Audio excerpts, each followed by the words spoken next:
Good morning. My name is Bob Shields. I'm the coordinator of the Veteran Student Success Program at Cleveland State University. I'm also a veteran of the Armed Forces of the United States, having served 30 years in the United States Coast Guard, retired as a lieutenant commander. I'm also prior enlisted. My guest this morning is the Reverend Dr. Robert Bluford, served in the United States Army Air Force during World War II, flew as a pilot of a B-24 Liberator out of England with 18 missions over Germany, 1944 to 45. He finished up his service as a first lieutenant in the Army Air Force, forerunner of the United States Air Force. Mr. Bluford, what I'd like to start with this morning is to, since you went into the Army Air Force, is to ask you, what is it that attracted you to planes? There are 5 branches of the armed forces, and you chose one. You wanted to go up in the air. Why airplanes? It may have begun at a point when I was much younger, when my dad was very much interested in aircraft, and he'd never flown in one, but I remember as a child, something like that, around 10 years old, he took my brother and me down to Byrd Airport in Richmond, and there we saw Charles Lindbergh fly a Spirit of St. Louis into Richmond. That was quite a thrill. You saw Charles Lindbergh? Saw Charles Lindbergh. After his trip to Paris? After. No kidding. Trip, yeah. And that was interesting. Also, my dad's interest went beyond not just celebrity. He frequently take us down to Old Byrd Airport just to watch airplanes take off and land. And on one occasion, he took my brother and me again down when the first airmail was ever flown into Richmond, and delivered a sack of mail, which was delivered in an Army airplane, not a commercial. So the Army Air Force at that time, this 1920s, early 30s? Yes, yeah. Is actually delivering the mail, so it's not commercial. Right. No kidding. And biplane, I take it? Yeah, it was. Wow. The best navigation instrument they had was a railroad track. They'd get up in Washington to find where the railroad to Richmond was, just fly down the track. Now all you need is a MapQuest or Google Maps, and you can find your way around. Find it for you. Yeah. Wow. Did you ever, did you go up in any plane even once before you went into the Army Air Force? A friend of my family lived in Charlottesville, and we used to visit up there occasionally. And they took an airplane came in that was giving rides in a pasture for, I think, $3 to go up and circle the field and come back. Yeah. And I got to ride in an airplane one time as a child. No kidding. But beyond that, I never flown. Wow. So why the Army Air Force? Because that is what's brought you here to Cleveland. Well, I started out, there's a 5-year gap between me and college. Okay. Graduated from high school and then going to college. I just worked in public life at that period. And I felt this inner calling, I guess, to go into the ministry. And I went to Hampton Sydney College as a ministerial student in September 1941. And of all things, after all this wait, 3 months later, Pearl Harbor happened. Right. So I went back to the draft board or whatever existed in its place at the time, and I said, we've got a war here now. What's my status? And they said, well, since you're already in college, go on, finish whatever time, how much college education you can get in, while we hunt for a place for you to sleep. Okay. Literally, we were so totally unprepared as a nation to get into war in 1941. It's a remarkable story in itself, how in the world we were able to come back from nothing in the way of preparation. They couldn't take you right away then. Oh, where to put us.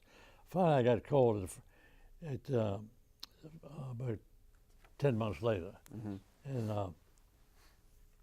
was sent to Miami Beach for basic training, which incidentally since I was a John Marshall High School cadet for 4 years, we had, as a part of the VMI, Virginia Military Institute, pattern of drill and so forth. I learned more from high school training to be taught what I was taught at basic training in Miami by better instructors also. But we spent a couple of months down there, at which time they found a place for us to go to the next step, which was a college training detachment. And we just looked on the bulletin board one day, and yes, names of the guys that were go get on the train next Monday. And our objective was to get to Cleveland, Ohio.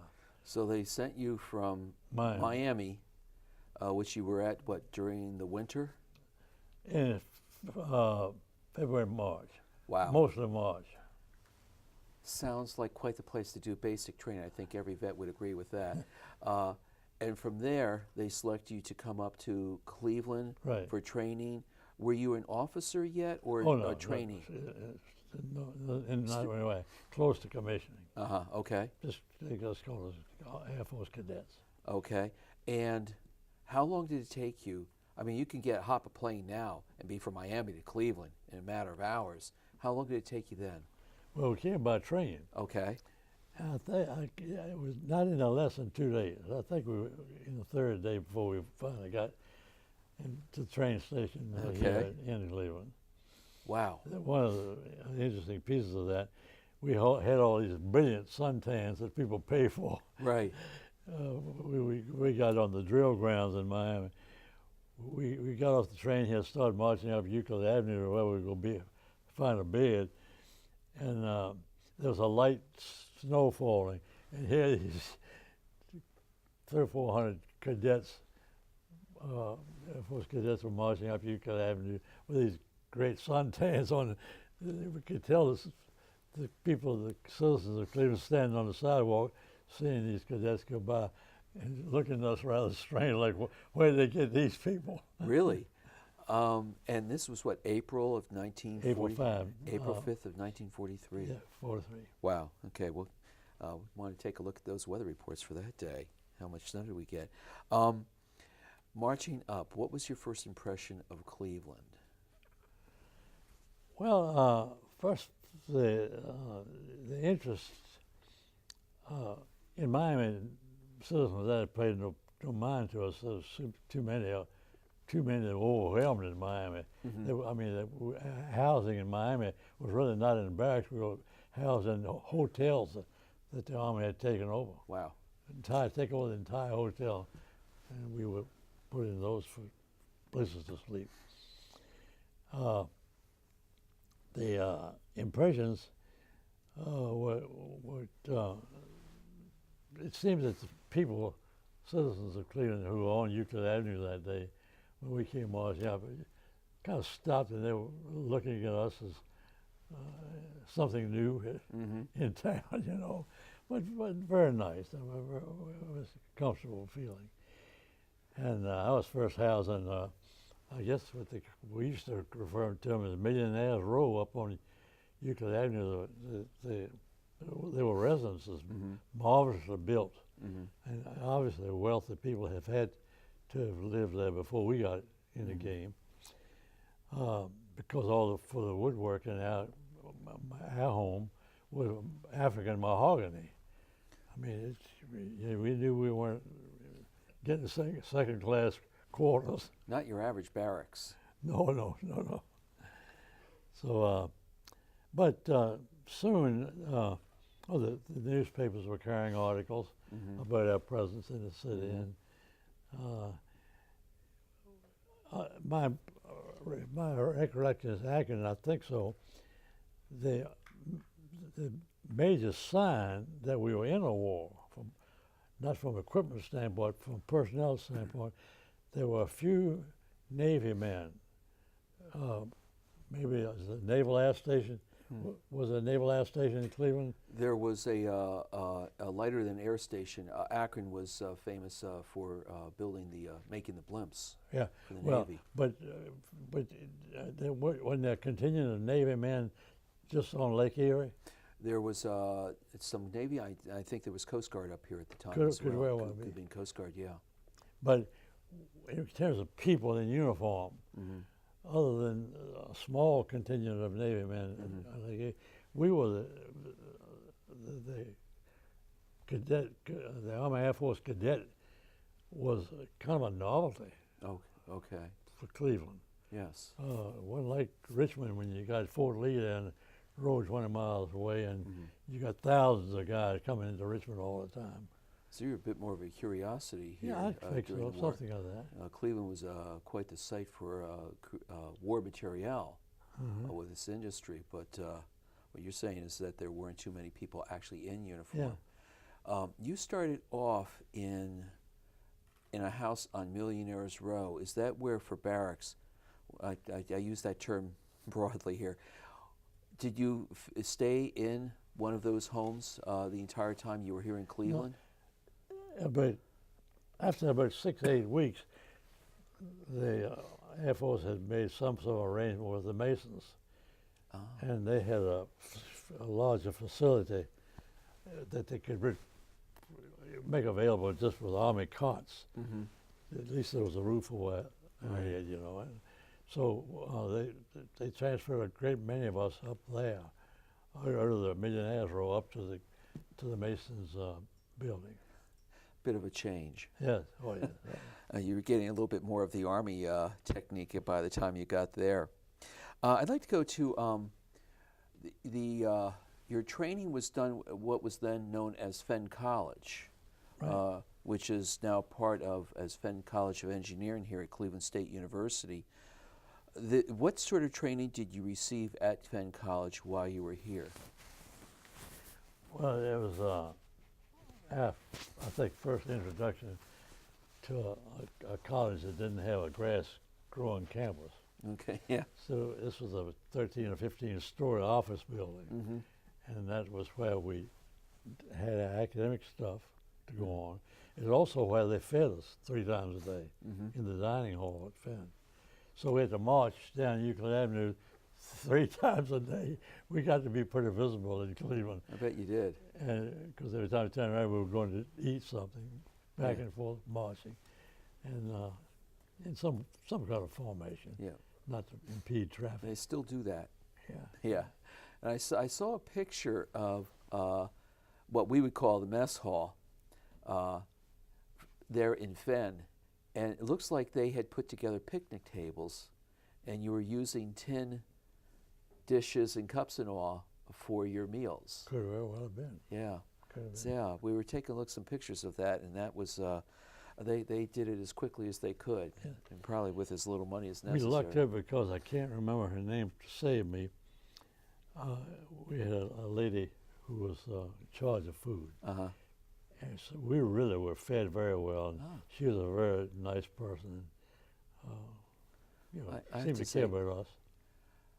there are many people who served in the armed forces during World War II who would not say that they were fed well. So you were ahead of the game there. What was it that you studied while you were here at Fenn? Oh, the thing that I remember most quickly is aeronautical navigation. Really? I became enamored with it, so much so that in Nashville, which is the next stop after Cleveland. So you went Miami to Cleveland to Nashville. Right. Your first 3 stops, Which okay. was there they made decisions whether you were going to be a pilot, co-pilot, or navigator or bombardier. So it was like a classification. Exactly. Okay. National classification. Yeah. What happened there? Because you enjoyed celestial navigation while you were here. Well, it's kind of a humorous story, at least to me. I was so enamored of that navigation. Yeah, when they asked me in Nashville what I wanted to do, I said, well, I think it'd be fun to be a navigator. The guy looked at me kind of strangely. He had not gotten that answer, I'm sure, from most people. most cadets. And so about a week later, I get called into the commander's office and said, "Notice here on your paperwork that you want to be a navigator." It turns out he was thought that I was afraid to be a pilot. And so I'm dealing with a base psychiatrist trying to check me out. They sent you to a shrink. You're right. It really was. And he was asking me all kind of questions, you know. And one I remember real well is he asked me, did I play sports in college? And I said, well, I played some lightweight football. I had a lightweight football in Virginia that year, first time. And it was a great sport because you couldn't weigh over 154 pounds to play on anything. And we beat UVA that year. Hamden Sydney College did, and I played that game. Anyway, he asked me about my playing sports, and I told him football I liked. And he said, "What did you like best, offense or defense position?" I said, "Well, I found it rather challenging to be on the defense, to keep the other guy from scoring." Well, somehow or another that caught his fancy. And anyway, he was convinced that by the time we spent an hour together, I was safe to go into pilot training. And that's what he put on my papers, and that was the end of that. But I went on to Maxwell Field. From then on, everything was pilot training. So they classified you as pilot, and after that, you kept going until they decided that the plane that you were going to pilot would be the four-engine heavy bomber B-24 Liberator. Right, exactly. Yeah. Coming back here to Cleveland, one of the things is you had the classes, and you talked about 300 to 400 marching up Euclid Avenue. So is that about the number of cadets who were in your class while you're going through your training here at Fenn College? I think so. Around that number. How were you organized? It is the military. Military is big on organization. Well, even as a cadet in basic in Miami, we probably not. It's not a pejorative term. We played like army. Okay. So we had our own colleagues. There would be a captain, lieutenant. So you had cadets who were had no meaning. Right. Everybody got paid the same thing. Right. But within the company of cadets and trainees, that there were those who were designated with responsibility. It was structured like a regular army. Oh, okay. You know, I believe they're still doing that. Oh, really? Yeah. Whether it's in basic training or boot camp, they still have that sort of thing going on. And we were talking 70 years later. It's still the same way. I was wondering about that. And ran into that myself when I went through boot camp years ago. You talked about the food. When you were here, you had to have some liberty. Oh yeah. Any personalities that stand out while you were here in Cleveland? Anybody that you met or saw? There was a sports editor for the Cleveland, I think it was plain dealer, whose name I think was Lewis. And his wife taught a class in first aid. And her husband and she would invite us, individually, couldn't, in their home for a meal, 2-3 cadets at a time. Oh, nice. But this was multiplied multiple times among citizens of Cleveland. That's one of the reasons I'm back here on this trip right now, is to say, the kindness of your mothers and grandfathers to us young men, some of whom, for the first time, were living, no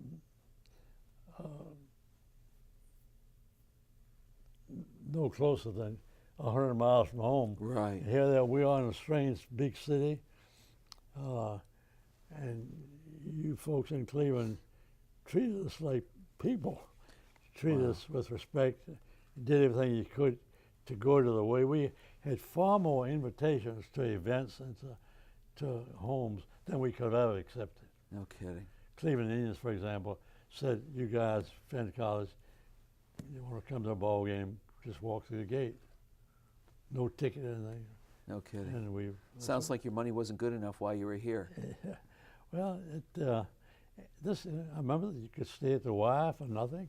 Wow. And some of the hotels even would let you spend the night for nothing. So you got to get out of the away from the cots in the Masonic Temple and find something a little fancier every now and then. It was not uncommon for one of the cadets to have somebody in the family come and visit them for a weekend. Uh-huh. And accommodations could be gotten for the family. Wow. We had no place to sleep, but there's some prearrangement. And I was stationed in 9 different cities, large cities, in the period of my Air Force training. You went through 9 different cities during the training before you actually were assigned to your bomb group in Europe. Before I got commissioned as an officer. Wow. And none of the, I feel comfortable in saying this, but none of the 9 exceeded Cleveland in their hospitality. To me, see, I've been wanting to make this trip to Cleveland to say thank you for a long time. But I think that's unusual for a large city. Wow. I'm going to say I'm not a Cleveland native, and when I got here, I have to say I found much the same thing, and my decision to settle here after I retired from the military was not a hard decision to make. It has a lot of good facets to it. I have a feeling you and I see eye to eye on a lot of that. Let me go back to personalities. You and I have been to the USO here in Cleveland, the Bob Hope Lounge, and I think you mentioned something there was a stage door canteen here during the war. And first of all, I don't know how many people know what a stage door canteen is, and was anybody stop by, entertainers, whatever? Well, I have this vivid recollection when Bob Hope came to Cleveland. You saw Bob Hope? Huh? You saw Bob Hope during the war? Okay. And would you believe it, I don't have very much of a singing voice. I mean, I croak like a frog. But for some reason that day they said, Bluford, you be the song prompter.